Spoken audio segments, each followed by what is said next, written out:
taking the time to join us today. Yeah, thanks for having me. All right, so I noticed that we might be neighbors and that we're going to need Noah's Ark here on the West Coast this year. What do you think? Yeah, yeah, it's been wet the last few days for sure. Yeah, so El Nino showing its power, and North Korea showing its power, Yeah, and Saudi Arabia and Iran trying to project their power. So it's great to have a wave guy like you with us here today, Mike. I read a little bit about your bio.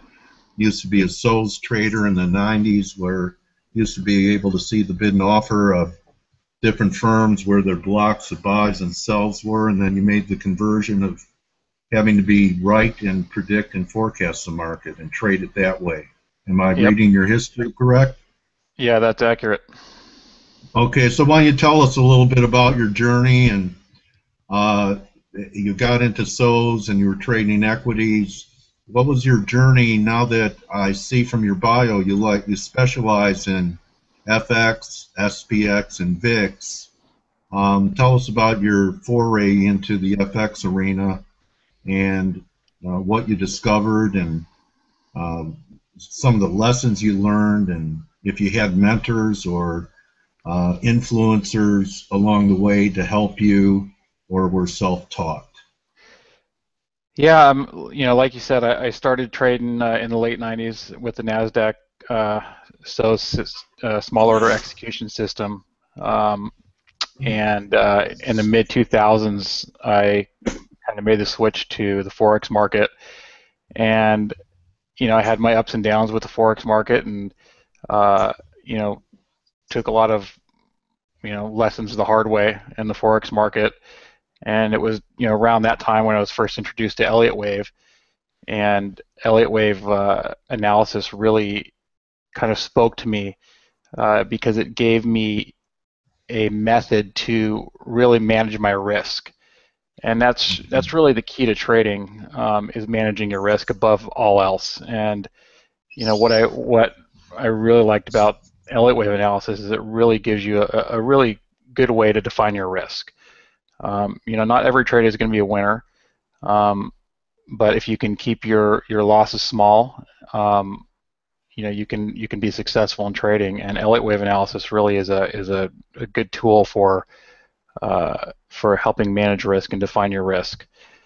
Um, Okay, so one thing I've noticed with Elliotticians is they always have an alternate count, right. sometimes more than one, right? So how do you screen it out, Mike, as to what your preferred count is and your alternate counts?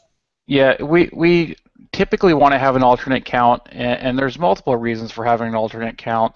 Um, and the first reason is we want to have a backup plan. We want to know what could go wrong. So if we have a count, and we're looking one way in the market and the market moves against us, or it does something that we're not expecting, we don't want to be caught flat-footed. So we want to always know what our outs are. Um, and so using Elliott wave analysis, we have preferred counts based on what the most probable outcome is going to be, and that's based on what the most likely count is. And so what I like to do when I'm doing my analysis is I like to get all of the counts that are possible on the chart. And from all those possible counts, there may be two, there may be three, there may be four. And from all those multiple counts, I like to take a look at okay, which count is the least probable based on various uh, various things that we know in Elliott wave analysis. And then that way I can kind of narrow down, okay, if which is my most preferred count. And one of the tools that we use at ElliottWaveTrader.net is Fibonacci Pinball, which was developed by Yeah, the founder of our site, Avi Gilbert. yeah, I was And going to Fibonacci, ask you about that. A picture speaks a thousand words, Mike. Perhaps you could do a screen share sure, with us now. You just go up to that green box with the arrow. sure. And I do use Fibonacci, and I grew up playing pinball machines, so I'm interested in the combination of what Fibonacci pinball would be. Sure. Let me share my motive wave with us here. In fact, we used to know the match sequence and when to drop the ball to win a free game. And if the bowling alley was empty, we'd put the pinball machine up on a couple of ashtrays and stick it. And that's how I knew I would be a good commodity trader. I was always looking for the edge, even in pinball playing. All right, so we're looking at the Dixie. Great time to be talking about the Dixie going into the NFP. And this is your preferred count? This is my preferred count. My preferred count on the Dixie is the white count. And okay. So what we can see on the count is that we have what looks to be an incomplete pattern here. And so what I'm looking for is one more minor high just above the June highs here of 2015. And so what I was mentioning was Fibonacci pinball. So what Fibonacci pinball does is it gives us a good framework to kind of frame the counts. And the way that we use Fibonacci pinballs, we take our extension tool, our Fibonacci extension tool, and first we need to determine where our first wave is, our wave 1. And in this case, our wave 1 ended here in spring of 2012. And then our wave 2 ended here, and then we can extend it up. And what we have is we have different levels that we're looking for in our various waves. So our third waves usually are going to be somewhere between the 1618 and the 200 extension. And so we can see right now that we're closing on the 200 extension for our third wave, which is right here.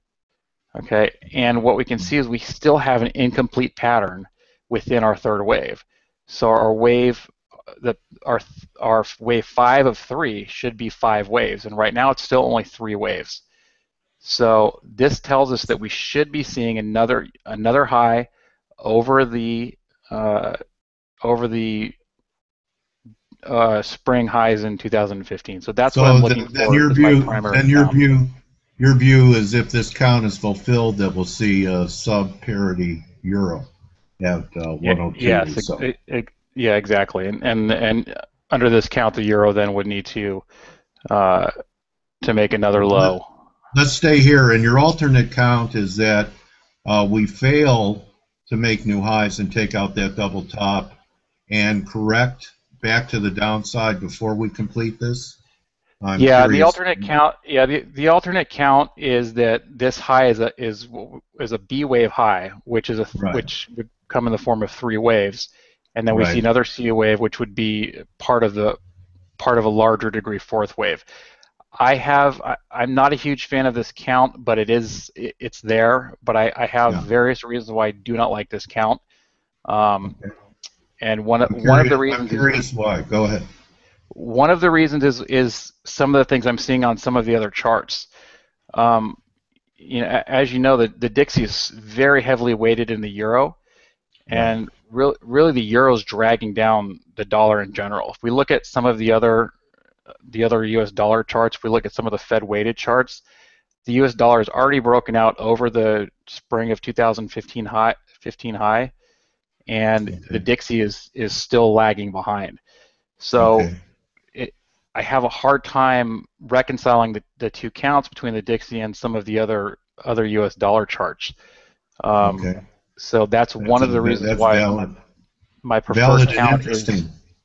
Yeah, it's one of the reasons why my preferred count is to see another high, even though this pattern here, this wave structure, is really not ideal. This is not an ideal wave structure here that we have off of the August lows. It's really not an ideal wave structure, but I've kept this preferred count, looking for another high, mainly for that reason, just because some of the other, the dollar is strong other than the euro. So the euro is really dragging down the Dixie. What's your trigger for your alternate count to be in action? Taking out that wave 4 low that you have there at about 97? If we take out this wave 4 low at 97, that'll be the first signal that we're moving in the alternate count. And so, this is the first alternate count, which is an alt B. The other count is that we may have what's called a truncated top, we could actually call this here top of wave 3. So that's another alternate count that I'm looking at. but really, I would really prefer to see this, just get another push over the, the 101, 101 high, and we're close. We're only, about a, you know, about 1 basis point Yeah. off of that level, so we're close. So maybe a good NFP could be the catalyst. Yeah, that could be the catalyst for sure to get, to get us that final push. And looking at the euro, the euro has in a similar position. It's getting close as well. And if we look at the where we're at in the euro, it's it's already under broken the 618 retrace. So we have an alternate count shown here in blue, which could have us pushing higher, but we've already broken some support in the euro, so it very well could be on its way down to its final low to get us. It's interesting. I see all the other fibs that you have up there, Mike. I'm kind of a fan of 78.6, and you have 76.4 and 88%. What I like about those is they shake out the 61.8 retrace players. Right. Have you noticed anything like that? Do you have a favorite fib? A lot of people like 61.8, 50%. Yeah, I've talked to a lot. Go ahead. Yeah, the 618 is the most common for for a wave 2 retrace. If we see a break below that level, it usually tells us that we're not in a wave 2. Possibly a B wave, but usually not a wave 2. The wave 2, usually we want to see that stay between the 3.2 and the 61.8. If we break below the 61.8, that's a pearl. So that we know, and I'll trade those 78.6s and even 88s. But what I learned from you just now, that is, even if we get a rally from there, it is now for sure corrective. It's more likely corrective, right?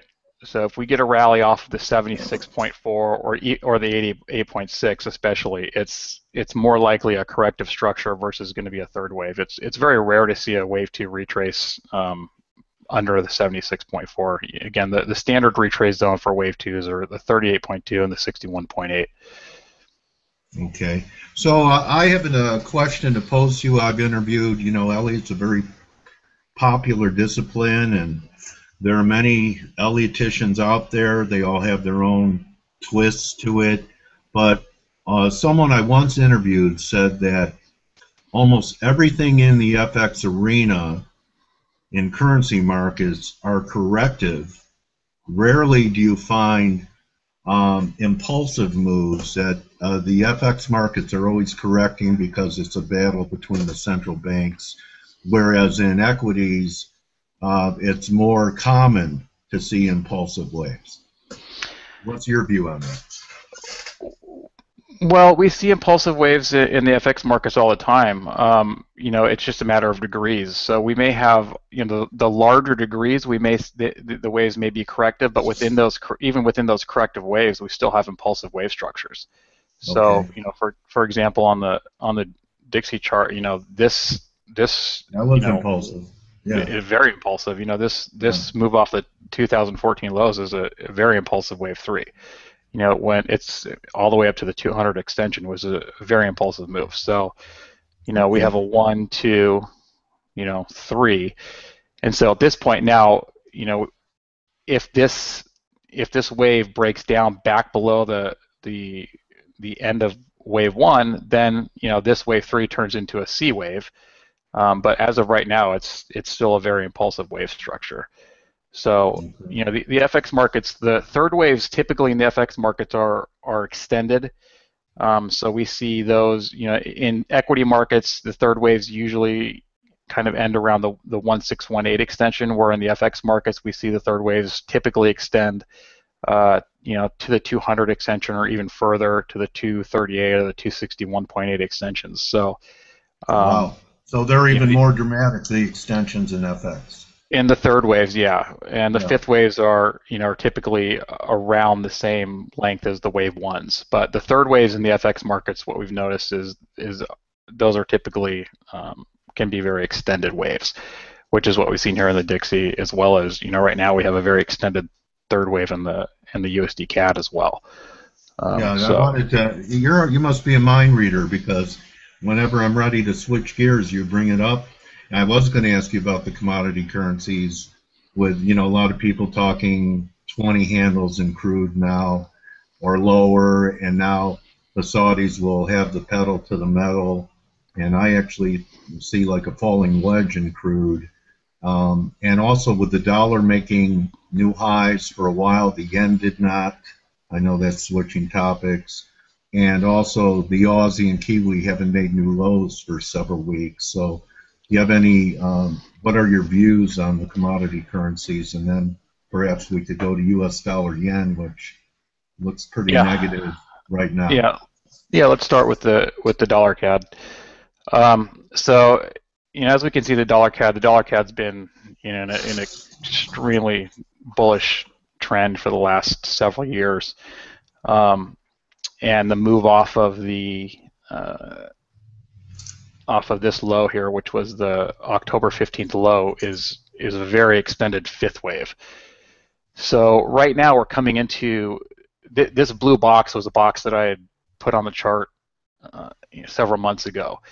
And so as we can see, we're coming into into my extended targets for USDCAD. And so what we can see is, this is another good example of our Fibonacci pinball.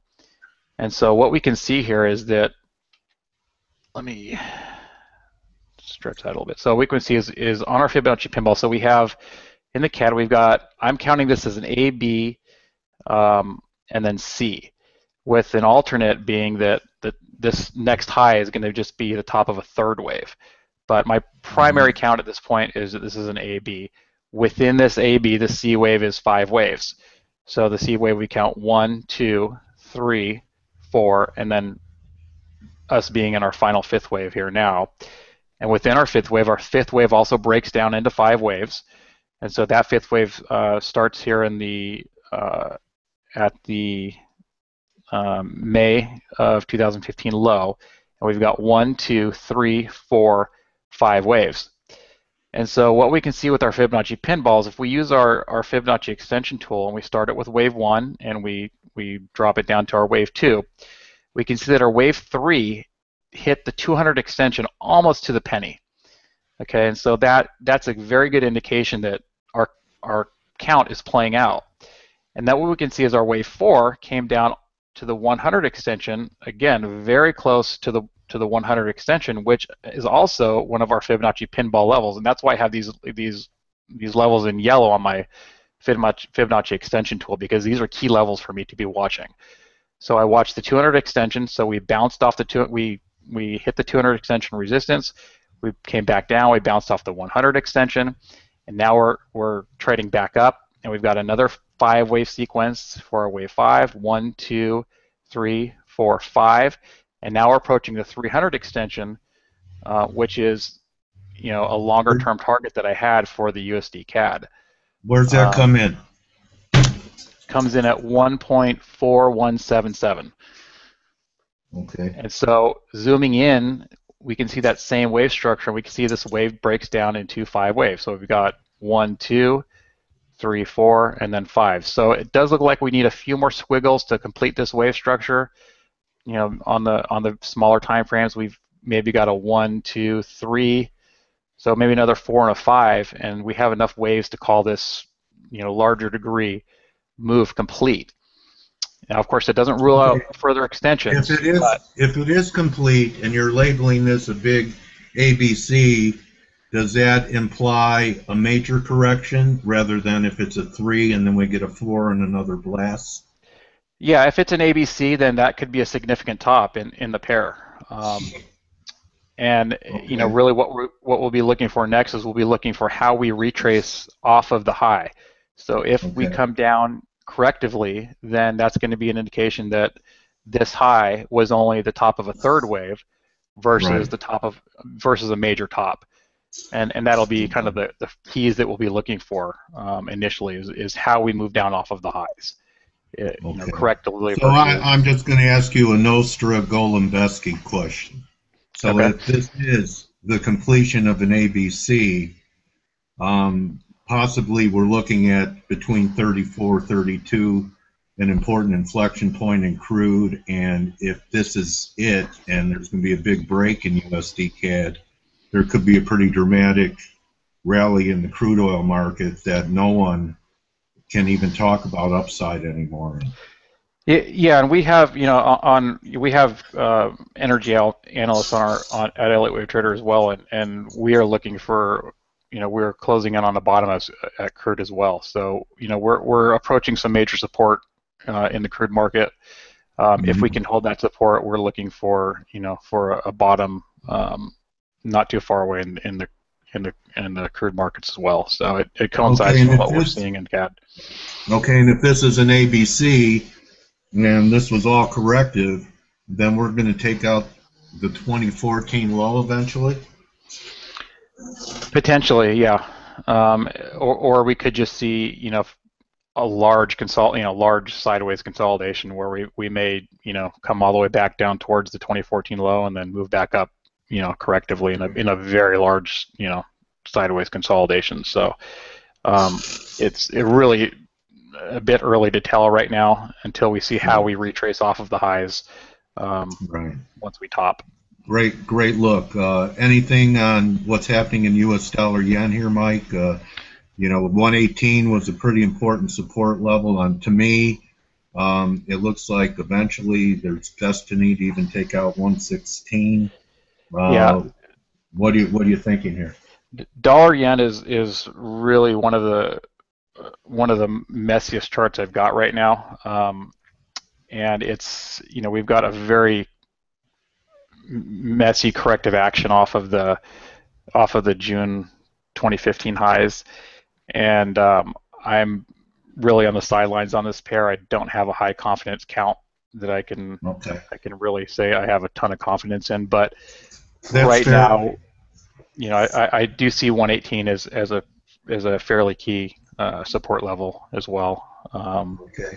You know what, Mike? That shows maturity, because remember, in the early days, even if you didn't know, you would pretend you did. Right.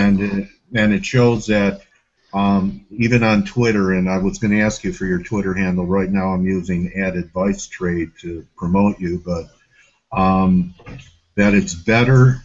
That people on Twitter and everywhere else, they choke on the words "I don't know" and "I was wrong." Right. So I don't know is better than I'm going to pretend to know. Right. And again, that's part of trading is you need to get used to being wrong, because you're going to be wrong a fair amount of time, and it's about managing your risk. So you have to get used to taking losses and being wrong. You're not always going to be right trading. So. And you also have to know when not to take a trade.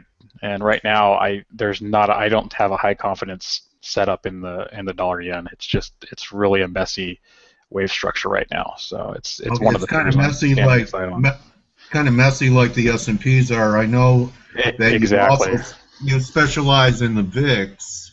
That's also an instrument that you follow. And my observation, and I'm long VIXy, is that the reaction in the last week during this decline in the S&Ps has been pretty anemic in the VIX. We're at lower levels than we were before the last rally back up towards 2080.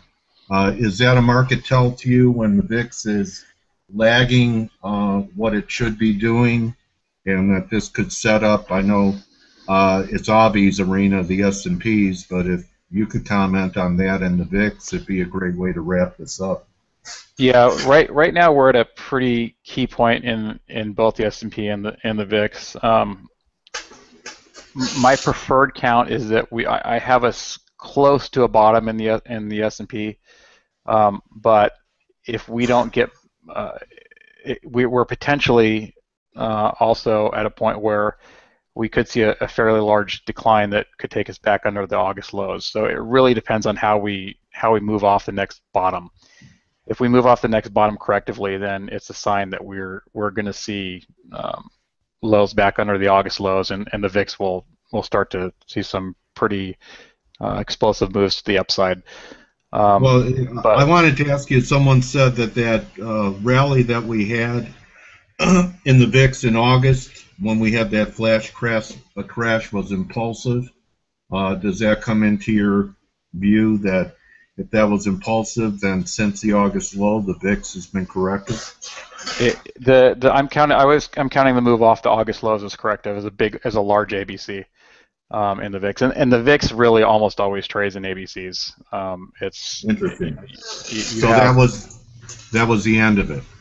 Yeah, that was the end of that move, and then the move off of the next lows was corrective. The VIX is almost always in ABCs, and so what you're looking for is the impulsive wave structures within the C waves or within the C waves of the A waves.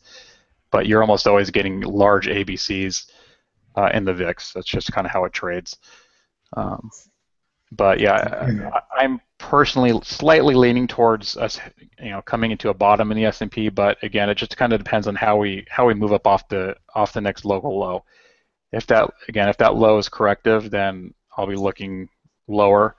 But if we can get an impulsive wave structure off of the next lows, then we could be, looking for a fairly significant bottom in the S&P, which is how I'm leaning. Do you have any view in using fibs or anything else for measuring time? As far as the timing goes, Elliott wave is not really a timing tool. There are some timing methods within the Elliott wave structure. For example, the wave, our second waves usually are close to the amount of time as our first waves, and our fourth waves usually take similar amount of time as our second waves. So there are some timing tools, timing sequences within the waves, but Elliott wave is more about price levels and structure versus timing. It's not really designed for timing. Okay, I know that some people, I know it's not Elliott, but some people use fib time sequences and we all know that Gann time was more important to him than price. But I was just curious if you did it. So I really want to thank you, Mike. It was a pleasure meeting you, and you gave us some great views and looks. So for people that would be interested in following you and your work and what you do with Avi, is the best place to go to your website, elliottwavetrader.net. Yep, elliottwavetrader.net, and we offer a free 15-day trial, and we don't require credit cards, so you can come on in and check out the site and see what it's all about. And we have 10 analysts on the site, and 2 of us are Forex analysts, and we have energy analysts and stock analysts, and so we cover the gamut of all the markets. So can I recommend one more type of analyst? Sure. Psychoanalyst. We have a psychoanalyst, actually. We have someone who's doing that. We just hired him last year. So. Well, we're all on the couch sometimes, aren't we, partners? So yeah, we have psychoanalysts, internal analysts. Do you have an individual Twitter handle, or does the company have a Twitter handle? Yeah, at Mike Golembesky. At Mike Golembesky is my Twitter handle, my personal Twitter handle. Okay. All right, well, Mike, thank you so much for being here. My trading warrior brother, I wish you a great 2016, and perhaps we could get back together and see how these counts played out in the coming months. Absolutely.